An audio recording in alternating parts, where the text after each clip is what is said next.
Хүргэе. За өнөөдрийн бүгдээрээ хичээлийнхээ хувьд нэг шинээр үзэж байгаа хичээлүүдийнхээ хувьд дандаа бодлогууд дээр сүүлийн хичээлийг орох чинь. За тэгээд дараагийн удаагийнх дээр болохоор давталгууд ороо явах байх.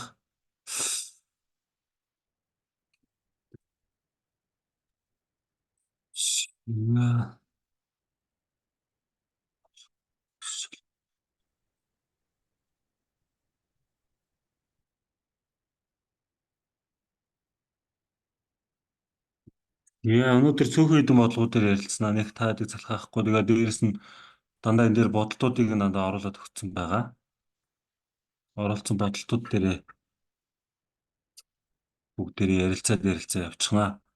За тэгээд дараагийн хичээл дээр болохоор та бүхэн уул нь болж өгвөл яг өөрийнхөө систем дээр ороод бодлогууд дээр ажиллаад үзчихмээр байна. Тэгээд яг энэ бодлогыг бодгосон чинь бодож чадахгүй байна. Яг энэ бодлогыг ингэж бодгосон чинь гарахгүй байна гэсэн тийм их бодлогуудаа болон түүрлээд өгчвөл багш нар тэр бодлогууд дээр нь одоо алдчихж байгаа ч юм уу эсвэл чадахгүй байгаа бодлогууд дээр нь заавар зөвлөгөө өгөөд яг энийг бодлогыг ингэж бодноо.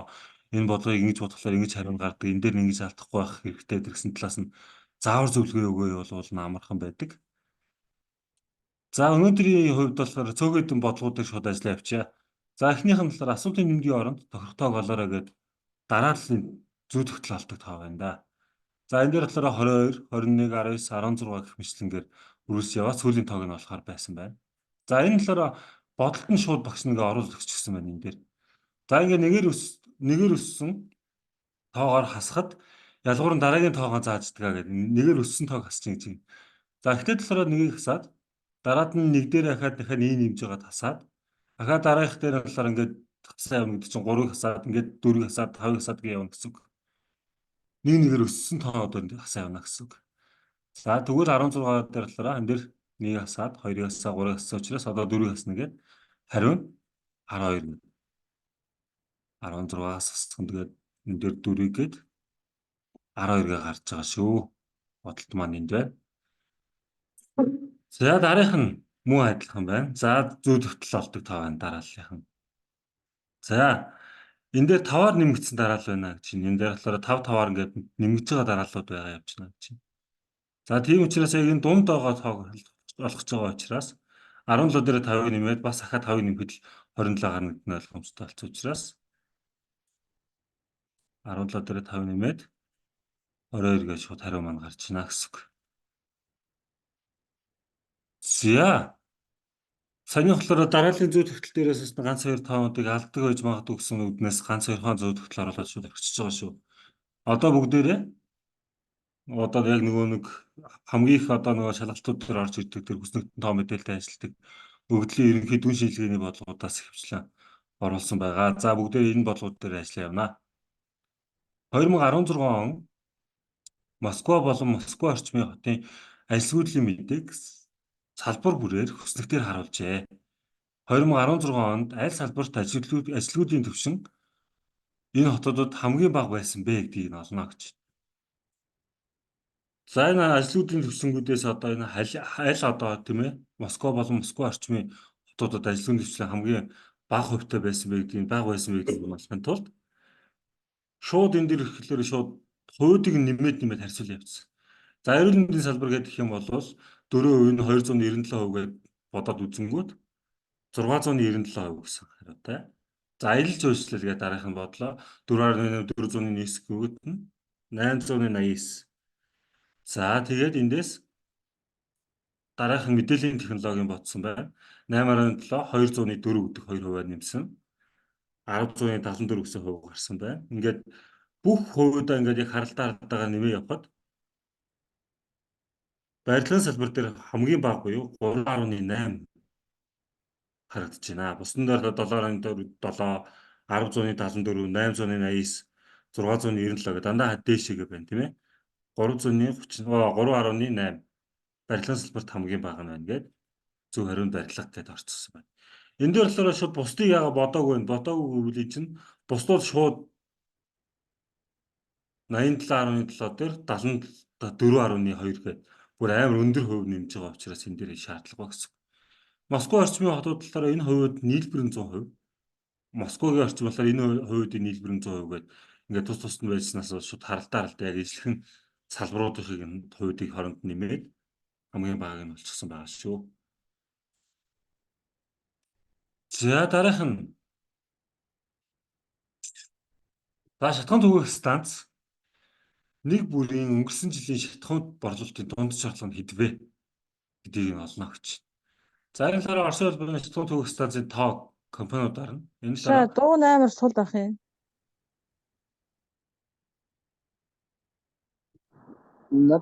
надад л зүгээр сайн тотал.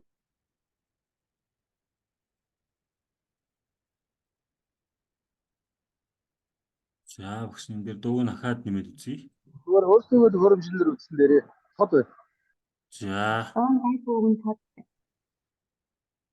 За минийх ингээ компьютерийн хамгийн дээдл дээр байгаа шүү. Багш хэрвээ дахиад жоон суул сонсгож ивэл юу ачаарай. Өөрийнхөө компьютерийн төхөөрөмжийнхаа дууг бас жоохон нэмээд ч юм уу зээрээ за. Би одоо хамгийн дээдл дээр нь өндөр дээр нь тавьчихсан байгаа шүү. За шатхуун түгээх станцд нэг бүрийг өнгөрсөн жилийн шатхуун. За ингээд төрөл бүрийн шатхуун түгээх станцуудын ингээ хувьд маань станцын тоо болон компаниудаар нь ингээд одоо жишээ нь бол Роснефтийн 1022 юу шатхуун түгээх станц байна гэсэн үг. Ингээд 542, энд 1526 гэх мэтлэн ингээд. За тэгвэл одоо бид нар болохоор энэ шатхуун түгээх TNK гэдэг энэ шатхуун түгээх станцын мэдээлэл дээр ажиллах юм байна. За тэгэнгүүт борлуулалтын эзлэх хувь нь болохоор энэ болохоор 1526 компани тийм ээ. Борлуулалтын эзлэх хувь нь болохоор 13%-тай. За тэгвэл энэ яасан? Нийт борлуулалтын 13%-ийг нь ТНК эзэлж байна гэсэн үг. Тэрнээс нь тооцоолол зөнгүүт нөгөө нэг пропорцоо бич бодож байгаа байхгүй юу? 562 сая ч нь болохоор 100% өөрөө. Энээс болохоор 13%-ийг нь энэ ТНК эзэлж байгаа буюу яг орлогын хувь нь хэдвэ гэдгийг нь олж байгаа байхгүй. Тэгэхээр эндээс олонгууд эхний бодолт нь 73,106 сая $1 гэж гарч байгаа байхгүй. Яг ерөөсө бидний нөгөө пропорц харьцаа пропорц бодохтой адилхан дайлын дагаа үржүүлээд ütэлсэн донд нуваагаад энэ хариу гарч байгаа гэсэн үг.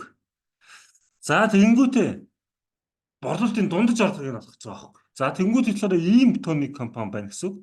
Энэ тооны компаниудаа хуваацна гэсэн үг. Дунджийг олохдоо ер нь бол нийт хишээд ингээд хэдэн компанийн орлого байна. Тэрийг бүгдийг нэмээд тухайн компаниудын нийт тоонд нуваадаг байхгүй. Тэнгүүд энэ талаараа шууд нийт ерөөсө бүх орлогын эзлэх хувь нь олдчихсан учраас одоо энийг байгаа бүх компаниудаа хуваагаад энд нь олдчихно гэсэн үг. Тэгээд хариу нь энэ байна. Жиг юм бол одоо нэг саяхан олсон энэ сая $1 энэ орлогоо энэ одоо TNK гэсэн компанийн орлогын тоо нийт компани тоо буюу 1526 гэсэн энд нь хувааж байгаа байхгүй.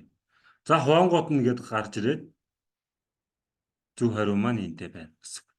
Эхлээд ийм сая $1 гэж шилжүүлэнгүүд энэ саяас болохоор энэ хариунууд дээр шилжүүлж байгаа. Тэгвэл сая гэдэг чинь хойшоо 6 толоо таслаад тавьчих гэсэн. Ингээд 1 2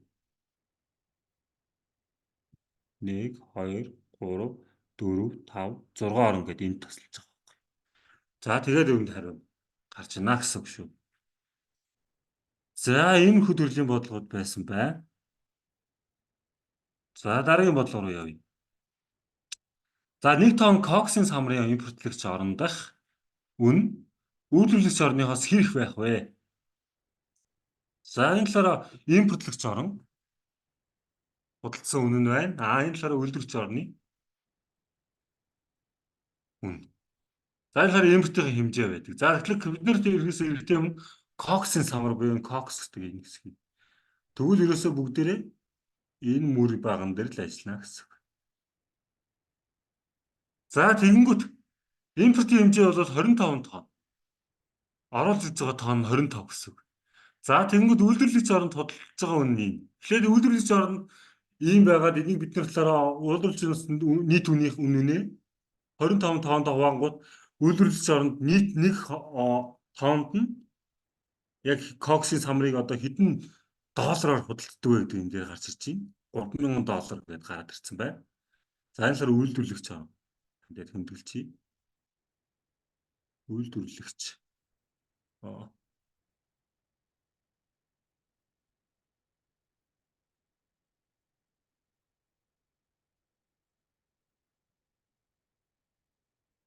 За үйлдвэрлэгч оронгийн нэг тонн одоо Cox-ийн самрны үн вэ.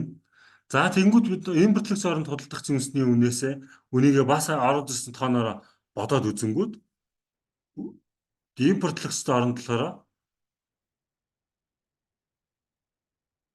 $7,000 худалддаг гэсэн үг. Үйлдвэрлэгч оронд $3,000 худалдаж аваад импортлогч оронд $7,000. Тэнгууд энэ болохоор хэр их үнэтэй вэ, хэр их вэ гэдэг нь болохоор энэ хоёрын зөрүүг нь болно л гэсэн үг. Тэгээд шууд импортлогч орондоо одоо зарж байгаа нэг тонн Cox-ийн самбарныхаа үннээс үйлдвэрлэгч орныхоо нэг тонн Cox-ийн самбарны үнийг хасаад зөрүү нь энд. Бидний бодлогын гол хариу нь энд байна гэсэн үг. За энэ дээр яг хөнгөлөөр ерөөсөө шууд хүснэгтэн дэх мэдээлэлтэйг ажиллаж гэсэн үг. Нэг ерөөсөө импортын хэмжээ буюу яг нийтдээ ерөөсөө 25 тонн Cox-ийн самбар оруулж ирсэн гэдэг нь мэдчихээн. За тэгэнгүүт эндээсээ энэ болохоор үйлдвэрлэгч орныхон худалдаж байгаа хүн нь. Тэгэнгүүт энийг ингээ хуваангууд үйлдвэрлэгч орны нэг тонныхлоор 3,000-аар хуваагддаг. Тэгэнгүүт нь импортлогч орондох нэг тонн жимсний үнэ болохоор ийм харагдчихээн.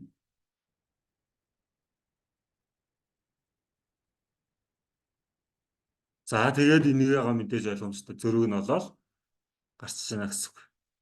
Ер нь бол энийг заавал хуваах үйлдэл бас хийх шаардлага байхгүй байна шүү дээ. Энд бас бодлыг нөхцөн л юм байна.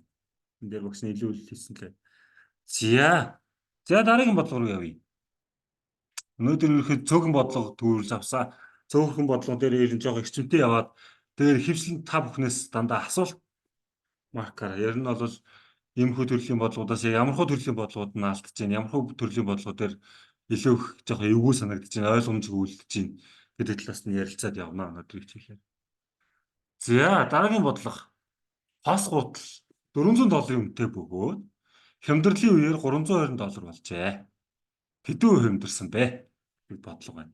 За энэ дээр болохоор хоёр янзын аргаар бодож болно. За энэ болохоор нэгтгэн. Эхлээд шууд болохоор яг хямдсан үнийн бодонгууд энэ 80% хямдарсан байна. За тэнгуут энэ дээрээ шууд пропорц судаж байгаа байхгүй. $400 ч өөрөө 100%. Тэнгуут хямдарсан буюу тэр нөгөө доллар шүү. Хямдарсан буюу тэр $80 нь болохоор хэдэн өв болох вэ гэж шууд хуваа болоод эндээсээ шууд пропорц судангууд шууд боцчих болно. Мэдээж дайрлалын дагуу үржүүлээд эсрэг оршиж байгаа тоонд нь хуваацсан. Энэ дээр болохоор 20% гараад ирнэ. Энэ ихний арга нь. За нөгөө арга нь болохоор шууд эндээсээ бодчихно. $400-ыг тийм ээ 100% гэдгээр боддгоороо бодчихъя. Тэгэнгүүт $320 нь хэдэн өв болох вэ гэдэг ихлэ бодчихно. За тэнгууд энэ дээр шууд ингээд 80% гараад ирнэ. За тэнгууд нь мэдээж ойлгомжтой 100%-аас 80% асаад 20% гээд гараад ирнэ гэсэн. Нөгөө нэг арга нь. Ерөөсөө энэ хоёр ерөөсөө чанарын ямар ч ялгаа байхгүй. Эхлээд нэг нь талаараа шууд доллараас шууд зөрүүтэй буюу багассан тэр хувь долларынхаа үнийг олоод тэр нөгөөдөө мэдээж хувьтайгаа тэнцүү байна гэж шууд пропорц бодсон бол дараах нь талаараа шууд пропорцоо бодоод одоо зарагдж байгаа энэ $320 энэ үнэн талаараа 80% нийлж байгаа гэдгээсээ шууд хэдөө хямдарсан байдгийг шууд хувьяасаа хасаад олчих болж байна гэсэн. Альваар нь ч бодсон яг ялгаагүй адилхан гарна гэсэн. Зүгээр ер нь бол эхлээд хассан уу сүүлд хассан уу гэдгээр ялгаатай л гэсэн. Бусдаар бол яг адилхан хариу мөргөжих хэвээр 100 гарч хэвээр гэсэн. За иймэрхүү төрлийн бодлогод бол гайгах уу. За дараагийн бодлого. За 2004 онд Харьяна мужид туслагдсан нислэгийн тоо Пунжаб мужид туслагдсан нийт нислэгийн хэдэн үеийг эзэлж байна вэ? За 2004 он. Эндээс харах нь Харьяна нислэгийн тоо Пунжаб туслагдсан нийт нислэгийн тоо Энэ бүр тэр чигтээ орж ирнэ л гэсэн. За тэнгуут ерөөсөө эхний ээлжинд бол шууд Пунжабынхаа одоо яг нийт нислэгийн тоонуудаа бүгдээр ингэ нь олчихно. Нэмнэ гэсэн үг. За ингээд нэмсэн нийлбэрийн талаараа энд 10 гэж гарсан байна. За тэгэнгүүт Харьяана талаараа 3.2 нийт туслагдсан нислэгийн тоо 2004 он дээр. Тэгэнгүүт энэ дээр шууд пропорц удасчихж байгаа байхгүй юу? Ерөөсөө. За Пунжабын энэ 10 нислэгийн талаараа шууд 100%. Аа. Яасан гинэ?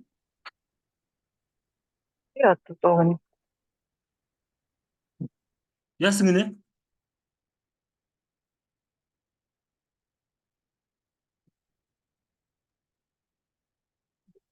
Миг хаачаад хичээл цаад болохгүй сайн байна. Миг нэг чи юм яриад байгаа юм уу? Харин тийм байна. За. За 3.2 энэ талаараа x хувь бэ гэж бодно гэсэн үг. За энэ талаараа энэ Пунжабын талаараа нийт нислэгийн тоогоо 100% гэж үзэх юм бол тэрний энэ Харьяаныг яг энэ 2004 оны нислэгийн туслагдсан нислэг болохоор хэдэн үе нислэг гэдгийг болохын тулд энэ 100% юм бол 3.2 нь хэдэн үе бэ гэж олцно гэсэн шүү. Пропорц зохион бодчих гэсэн. За тэгээ ингэ бодонгууд энэ дээр 32% гэдэг шууд автоматар харагдана гэсэн.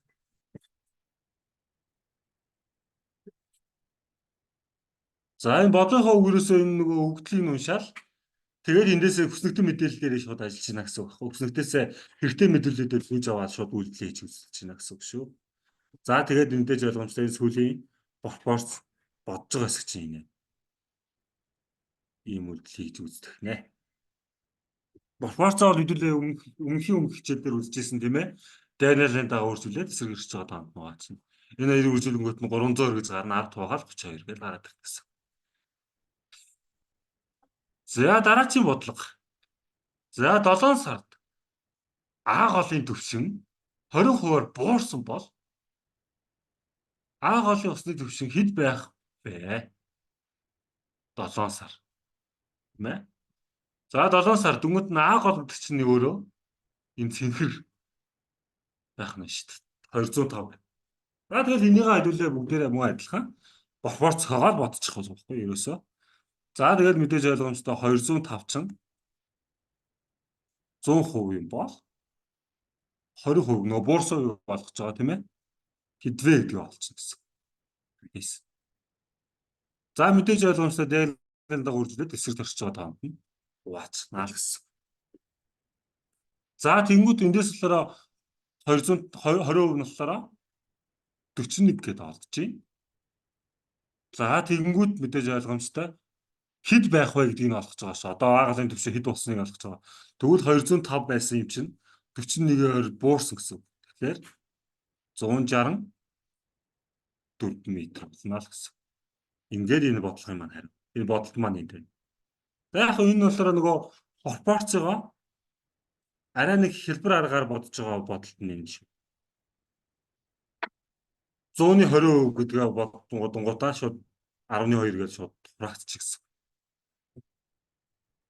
Тэгээ бол ер нь бол та хүн ер нь анханасаа сурснараа л пропорцоор бодож явсан л ер нь зүг баха, ер нь алдаа бахтаа гардаг. Яг одоо энэ 10-ын бодлогоор шилжүүлдэг дээр зарим хэсэгдэр мудрахадаа тоороод ирэх ч юм уу тийм хүн нөхцөлд бол энэ дээр асуудал үүсдэг. Зарим хүмүүс нь буруу шилжүүлээд бодчихдог учраас хамгийн найдвартай зөв арга бол ерөөсөө пропорцийн аргаар бодох. За тэгээд мэдээж ойлгомжтой. Энэ бол хэлбэрх үйлдэл тийм ээ. За дараагийн бодлого руу орж үзье. За дараагийн бодлого. Америк долларыг хөрвүүлэх валют болгон ашиглаад Америк долларыг хөрвүүлэх валют болгон ашиглаад 7 швейцар франкийг Бразил рийг шилжүүлээрэ гэж хэд болох вэ гэдгийг хэлж байна. За Америк доллар болохоор энэ хоёрын ханш нь болохоор швейцар франк болохоор 129, Бразил рийг нь болохоор 228 байна гэсэн. За энэс болохоор ерөөсөө яасан 7 швейцар франк. Тэгвэл араа Америк доллараараа бодох учраас ерөөсөө шууд 7 нөгөө нэг Швейцар франкыгаа Америкийн тэр нөгөө нэг валютын ханшаар нь шууд хуваана гэсэн. 129-оор. За тэнгүүд энэ дээр 5426 гараад ирсэн гэсэн. 5426 ам доллар гэдэг гараад ирсэн. Доллараар нөгөө шилжүүлж байгаа шүү дээ. За тэнгүүд одоо үг дээр шүү дээ. Бразил рил рүү шилжүүлж байгаа шүү дээ. Тэгвэл энэ Швейцар франкийг Бразил рил рүүгээ буюу 7 Швейцар франк чинь ийм доллар үнэтэй тэнцүү байгаа. Тэгвэл энийг Бразил рилээр үржүүлэн ханшаар үржүүлэнгүүд гараад ирнэ гэсэн. За энэ дээр ахиж бичиж шаардлага байхгүй угаасаа энэ бичсэн байна тийм ээ. Гарсан энэ хариугаа одоо энэ ханшаар үржүүлж ийн гэсэн үг байхгүй. За тэгэнгүүт ийм Бразил рил болчихно гэсэн. 7 Швейцар франк чинь нэг үрбэл 7 Швейцар франкаараа ингээд доллар худалдаж аваад буцаагаад рил Бразил рил худалдаж авч яана гэсэн үг. Ер нь бол. За тэгэнгүүт ийм хариу гарч байна. Энд нь бидний олох ёстой хариу маань байна гэсэн үг байна. За дараагийн бодлого.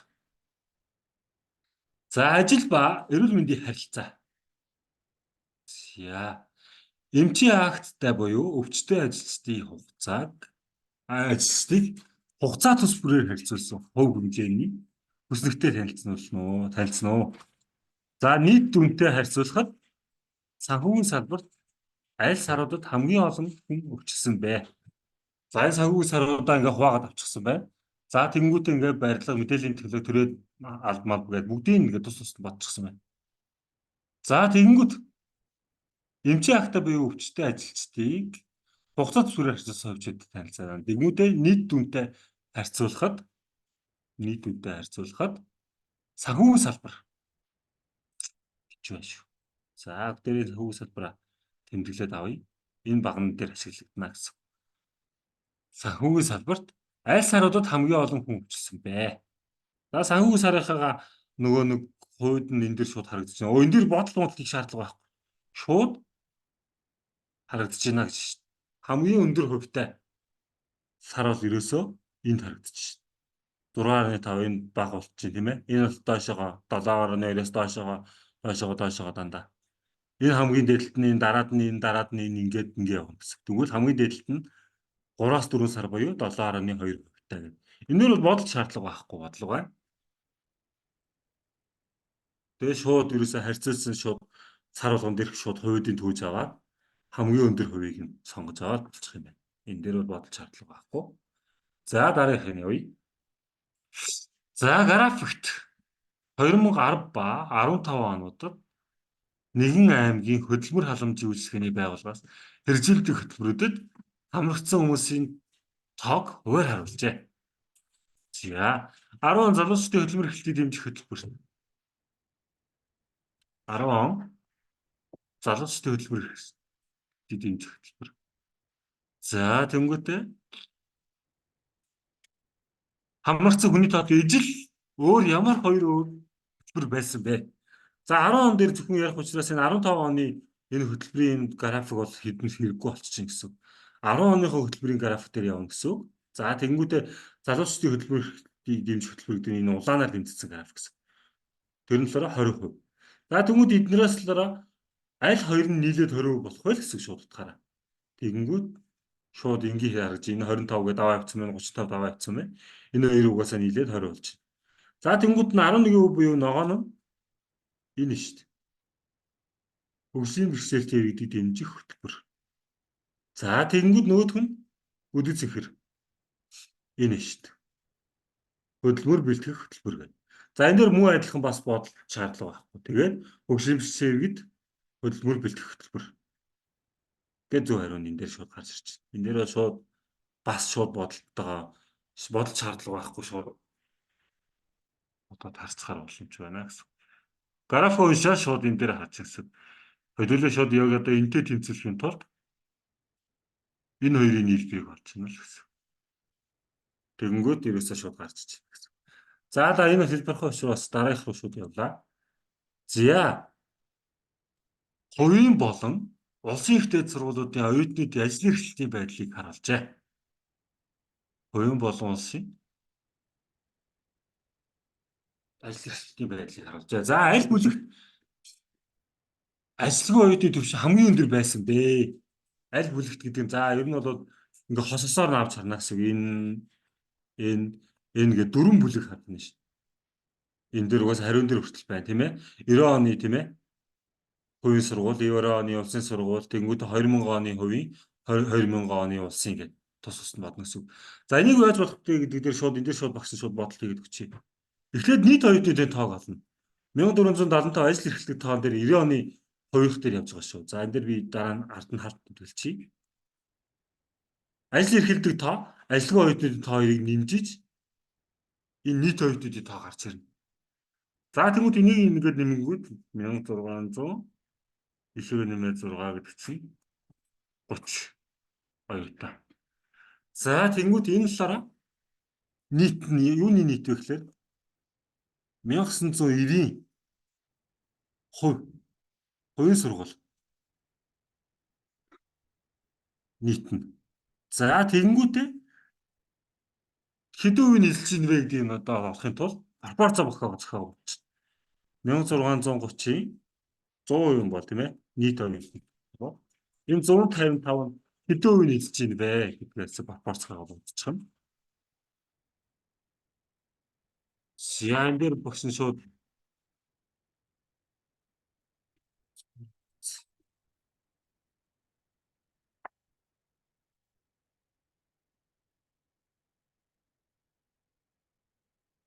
за уучлаарай. Яа энийга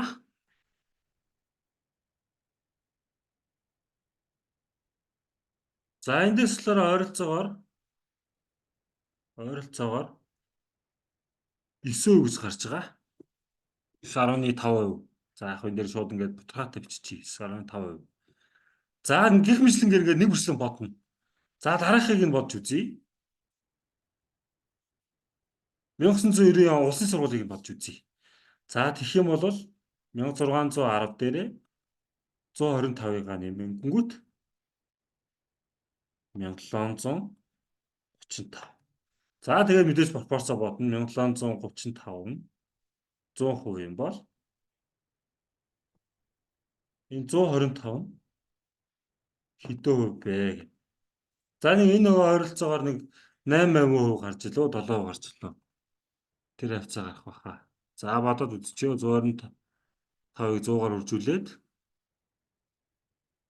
1735 туваангууд за энэ тийм ээ 7.2% гэж гарч ий. За энэ болохоор 1990-ийн улс нь. За ингээд тус нь бодчих. За одоо энэ дээр болохоор зүйлээс 2000 оны улсыг бодоод үзчихье.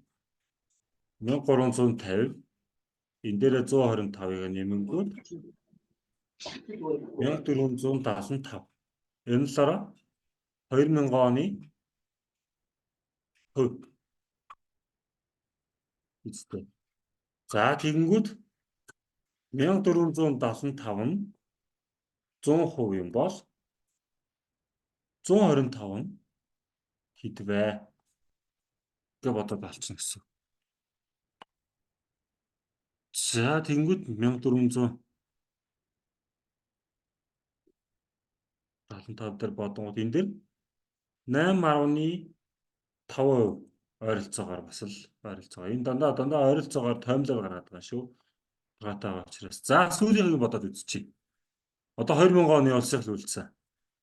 1250 дээрээ 150-ыг нэмлээ. 1400. За тэнгуүтээ 1400 100% юм бол 150 нь хэдэн хувь бэ? Нүүмэн пропорцоо зохиогоо бодож байна. За тэгэнгүүт энэ дээр болохоор шүү те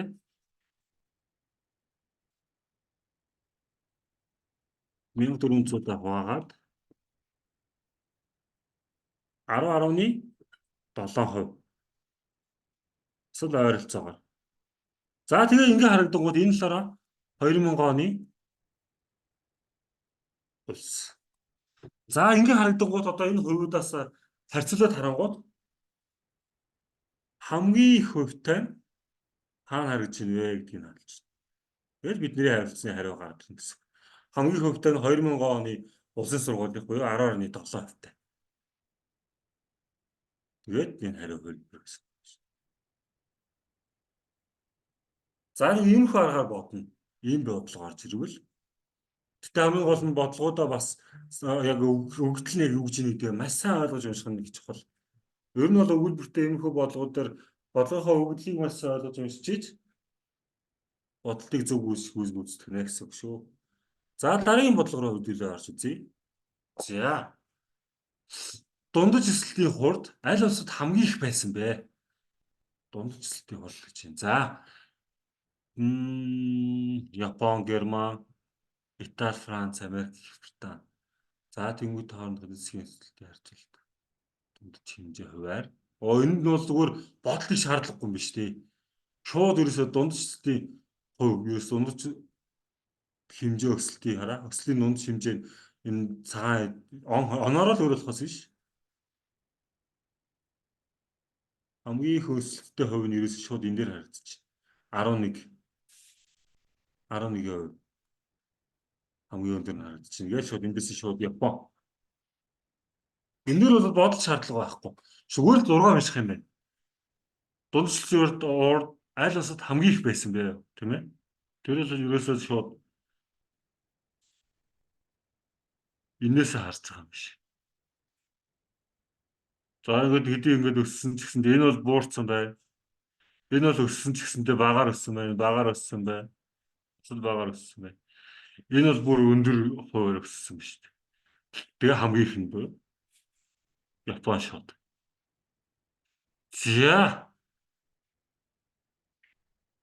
За дараагийн бодлого. Таны бодлого бодолт байхгүйс учраас шууд ойлгох байлааsh. За 1 кг төмсний үн ийм төгрөг хүртэл өсвөл илүүдл хичнээн тооноор нэмэгдэх вэ? 1 кг төмсний үн. За энэ ер нь бол илүүдл гэдэг бол ерөөсөө эрэлт нийлэлт хоёроос хоёрын ер нь зөрүүлтэй. Тэр нь нийлүүлэлттэй. Одоо нэг эрэлтээсээ одоо мэ нийлүүлэлт нэгэ даваа авчих юм бол илүүдл болно гэсэн үг шүү.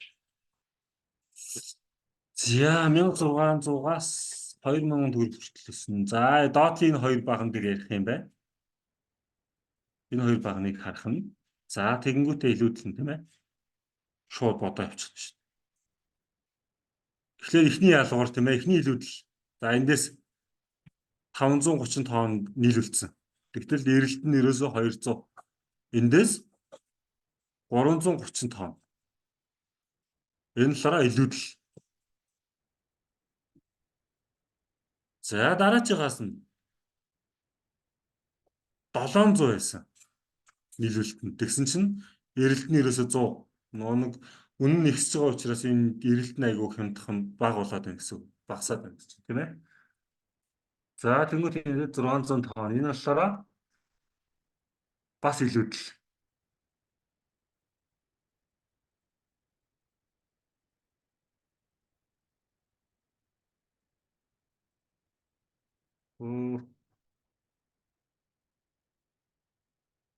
Салгаавчлаар ингээд юу харж ирт юм байна л да. За тэгээд ийм болсон. За тэгээд өсвөл хичнээн тооноор нэмэгдэх вэ гэдгийг нь олно гэсэн. Одоо эхлээд ийм илүүдэл байж байгаа хаад ийм илүүдэл юм гэж. Тэгвэл эндээс хэдэн тооноор нэмэгдэж ийм илүүдэл гарч ийнэ гэдгийг нь олохын тулд хооронд энд ялгарыг голоол болох гэсэн. 600 тонны илүүдлээс болцсон. Өмнө л 330 тонн. За тэгвэл энэ хоёрын зөрүүн талаараа 270 тонн.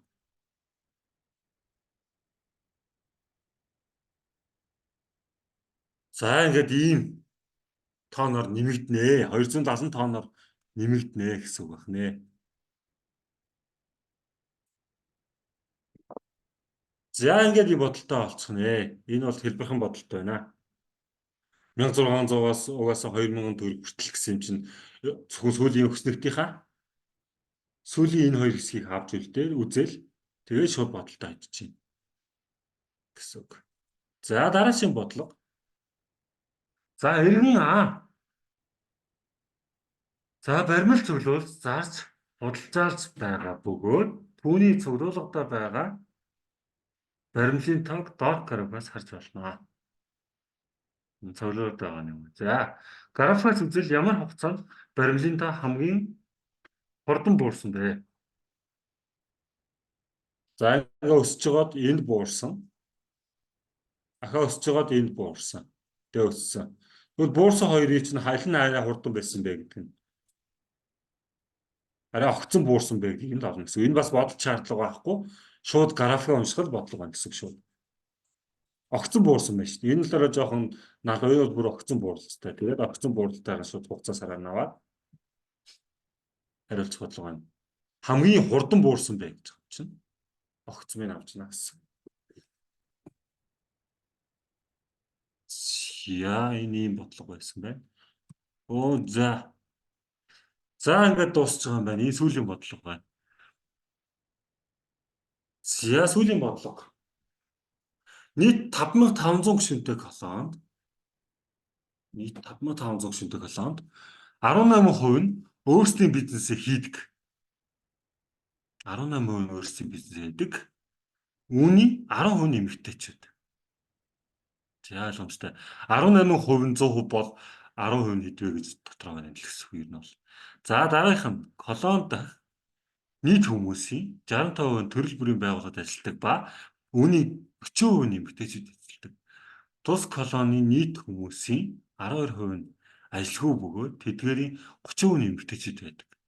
Колонд үлдсэн хүмүүс нь хүүхдүүд бөгөөд тэдний 60% нь эмэгтэй байдаг. Колонд байгаа насанд хүрсэн эмэгтэйчдийн нийт тоо хэдвэ? Хүүхдүүдийг оролцуулахгүй. Энээс өмнөх юун дээр бодно гэсэн үг. Гэхдээ үлдсэн хүмүүс нь хүүхдүүд тэрний 60% нь эмэгтэй. За эхлээд бодъё. 18% нь бизнес хийдэг. За тэгэнгүүтээ 65% нь төрөл бүрийн байгууллагад ажилладаг. Тэгэнгүүтээ 12% нь ажилгүй. Энэ болохоор насан турш хүмүүс юм. За энэ бодоод олчих. Ингээ энэ хоёр шинжилээд 30, 95%. Окей. За тэгэнгүүтээ 95% байна. За тэнгууд үлдсэн 5% нь хүүхдүүд бол тарж байгаа байхгүй. Энэ насан туршсан. Насан туршсан. Тэгвэл 5% нь хүүхдүүд байна гэсэн үг.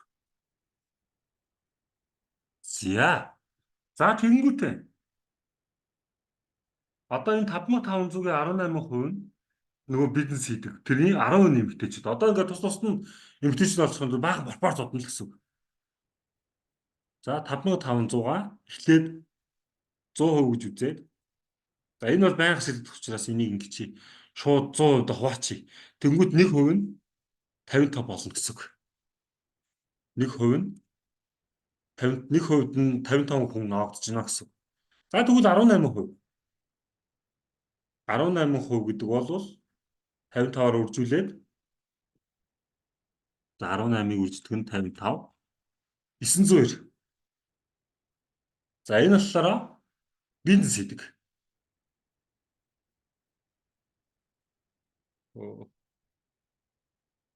Бизнес. За бизнес хийдэг.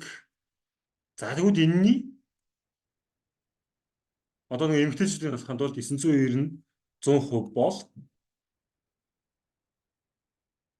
10% нь хэд вэ? За энэ бол шууд автоматар бодох бодлого байна тийм ээ 99 мөн үү?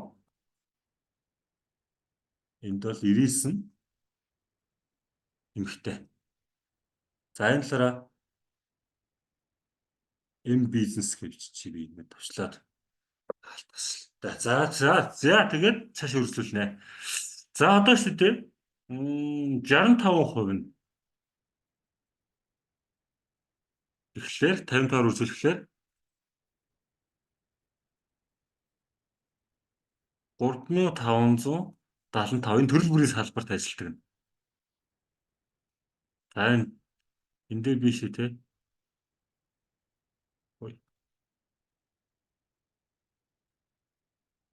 Төрөл бүр гэдэг ингээд товчилчих. За тэнгуүтэй төрөл бүрээ одоо хүүхдүүдийн олно гэсэн 3575 нь 100% бол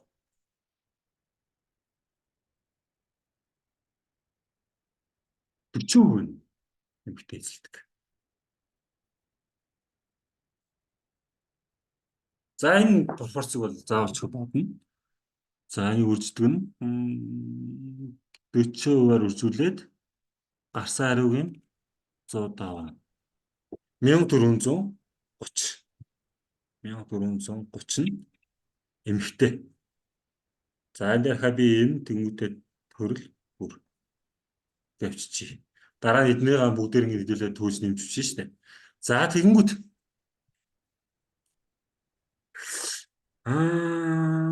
тус колоны нийт хүмүүсийн 12% гэсэн шүү дээ. За одоо тэгвэл 12-ыг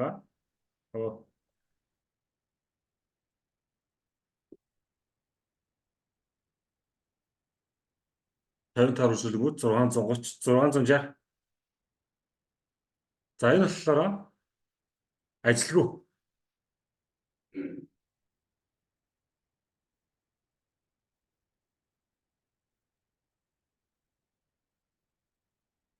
За ажилгүй. За тэмүүтэ ажилгүй насны хүрсэн эмэгтэйчтэй бас бодж олъё. 660 100% бол 12% нь тэрний 30% гэдэг чинь хэдвэ гэдэг нь олно гэсэн.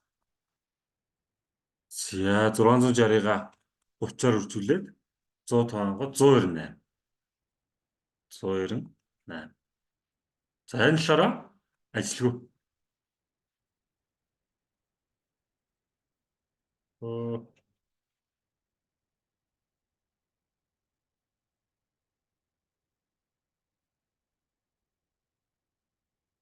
За ажилгүй эмэгтэйч. За тэгэл ерөнхийдөө бол хүүхдүүдийг оролцохгүй учраас энэ 5%-ийг бодох шаардлага байхгүй л гэсэн. Шууд одоо шууд нөгөө олдсон нийт энэ нөгөө нэг тусынх нь эмэгтэйчүүдээ нэмнэ гэсэн. За тэгэнгүүт бодоод үзье. 1430 дээр 99-ийг нэмээд 198-ыг бас нэмнэ. За 1430 нэмдэг нь 99 нэмдэг нь 198. 1727. Энэ болохоор насан турсан эмэгтэйчүүд. Үлдсэн хүмүүс нь хүүхдүүд бөгөөд 60% ингээд за. За 1727 эцсийн хариу нь энэ бол та байна. За тэгвэл энэ дээр 1727 гэж байхгүй гол энд аль нь биш гэсэн ганцхан хэлбэр байна. Шууд энийг авч үзлээ гэсэн. 1727 байхгүй.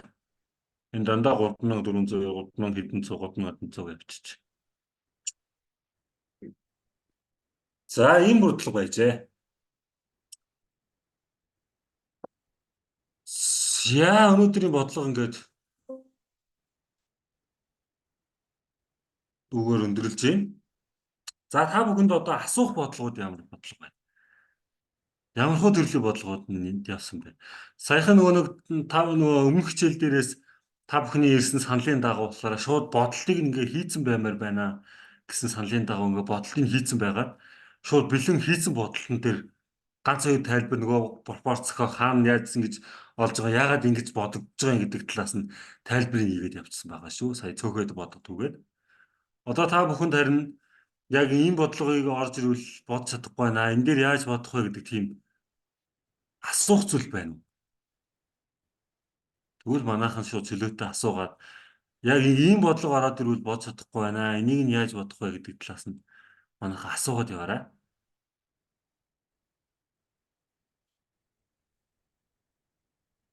Одоо үүнээс хойш бол ер нь ялгаатай тэгэж миний зүгээс бол нэг иймэрхүү төрлийн бодлогыг ингэж бодно гэдэг тийм бол байхгүй гэсэн үг.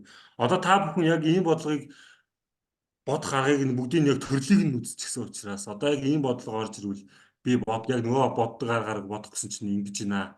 Ийм алдаа гарч байна гэдэг талаас нь асууна гэсэн үг. Эсвэл энэ дээр яг сайн ойлгоогүй яг таны тайлбарсныг ойлгоогүй үлдчихлээ гэдэг тийм юм уу да? Асуугаад явна гэсэн. Одоо үүнээс хойш хэрвээ оруулах юм бол орох бодолт болгон дээр та бүхэн өөрсдийнхөө бодлогоодыг та бүхэн асуухад бэлдээд номерлоо тийм ээ. Яг систем дээр яг номер нь хэд гэсэн номертэй байна. Тэр номероор нь болж өгнө над хэлээд өгöd явал. 78 дугаар бодлогыг асуумаар байгаа. 78 дугаар бодлого гэдэг нь систем дээр үү? Тийм. Ерөөсөө яг номныхоо юугаар л дугаараар хэлээд байгаа юм би. Ном дээр үү? Загас гээд сам ахаа гэдэг төслөтөн дотор 2 удаа дурдсан байгаа байхгүй юу? Тэгэхээр тэр сам ахаануудыг нийлүүлж нэмэх ёстой юм болов уу? Яагаад тусдаа ингэж явуулсан юм бол тэн дээрс жоох ирэлтсэн л дээ. Би мэдээллийг унших уу? За тэг та уншаад үзтээ. Би хамт бодоод үзчихье. Дараах Би тэгвэл бичээд байж гараа. Хүрлээж гараа. Би юу вэ? Энэ дээр бич тэмдэглээд. Энэ дээр бүслэгтэн мэдээлэл дээр байгаа. За та зүгээр надад хэлээд өчгөө шууд энэ дээр бодчихъя. За.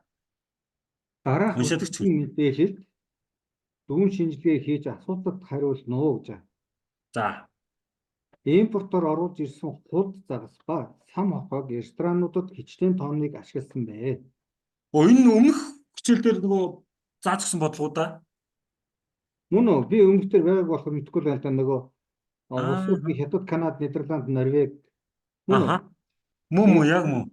Туна макрел, сэлд, худ загас, сам хохой гэсэн.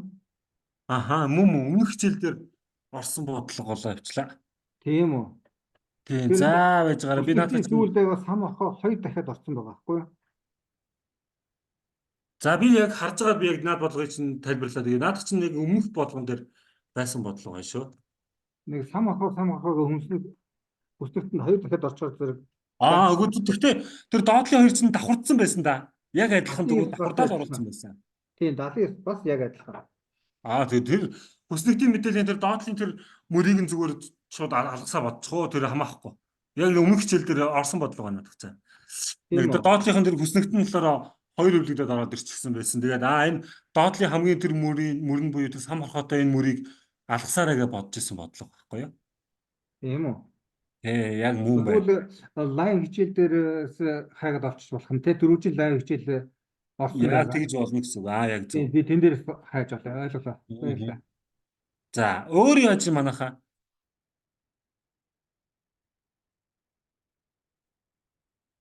сонир ихтэй сам хорхоотойг гаргаж ирж байгаа би та бүхэн дахин харуулаад боддоод өчтдөг ч юм уу.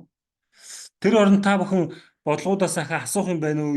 Саний миний тайлбарсан дотроос ч юм уу эсвэл эргэлзээтэй юм байна уу гэдгээ бас бодоод үзчих та бүхэн. Тэгээд би тэр оронд чинь саний сам хорхоотой бодлогыг олж агаад гаргаад Тэгэхээр нэг тийм асуу. Тэр нөгөө тооны үргэлжлэлийг олно уу, зүү тогтлыг олно уу гэдэг нэг бодлогод яваад байна шүү дээ. Тэрийг ерөөсөө ойлгохгүй байна. Тийм үү. Тэр болохоор хамгийн ихний хичээл дээр тайлбарлаж ирсэн. Ерөнхийдөө бол зүү тогтлол олж байгаа бодлогон дээр бол яг тэгж олно, ингэж олно гэсэн тийм ерөнхий арга барил бол байдгүй. Ерөөсөө шууд хариун дээрээс нь хөөн. Тэгвэл ерөөсөө яаж хөөх вэ гэхээр ингэн. Тэгэхээр тэр өргөн өгдөж байгаа энэ зүү тогтлуудыг ер нь ажиглаад хахад хамгийн багадаа хоёр үйлдэл дандаа ер нь орсон ч юм уу. Тиймэрхүү бодлогод хөвчлэн байлаа дандаа.